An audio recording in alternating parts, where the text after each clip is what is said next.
Hi, എല്ലാവരും ക്ഷേമമായിരിക്കുന്നു എന്ന് കരുതട്ടെ. കൃപയാൽ ഞങ്ങളും സുഖമായിരിക്കുന്നു. ഇന്ന് നിങ്ങളുമായി ഒരു ചിന്ത പങ്കുവെക്കുന്നത്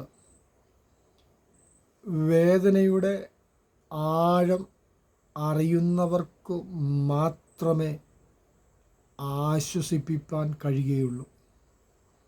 എത്ര പച്ചയായ യാഥാർത്ഥ്യം. ഇന്ന് ഒത്തിരി ആശ്വസിപ്പിക്കുന്നവരെ നമുക്ക് കാണാൻ കഴിയും. തിരുവചനത്തിൽ അവരെക്കുറിച്ച് പറയുന്ന ഒരു പദമുണ്ട്, വ്യസനത്തിൻ്റെ ആശ്വാസകന്മാർ.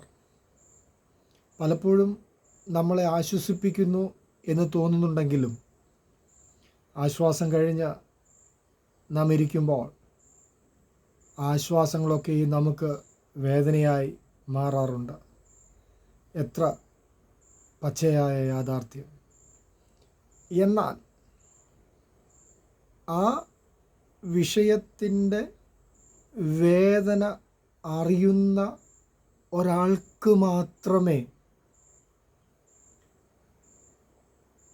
ആ വേദനയിലിരിക്കുന്ന വ്യക്തിയെ ആശ്വസിപ്പിക്കാൻ കഴിയത്തുള്ളൂ.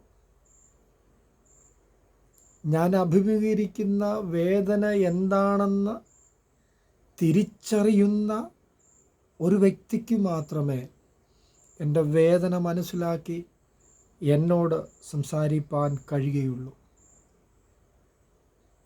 നമുക്കാരെ ആശ്വസിപ്പിക്കാൻ കഴിയും, പക്ഷേ വേദനയറിഞ്ഞ് പറയുന്ന വാക്കുകൾക്ക് മാത്രമേ വേദനിക്കുന്നവൻ്റെ വേദന ഒപ്പിയെടുക്കാൻ കഴിയുള്ളൂ. ഇന്ന് നാം നമ്മിലേക്ക് ഒന്ന് തിരിഞ്ഞു നോക്കിക്കേ.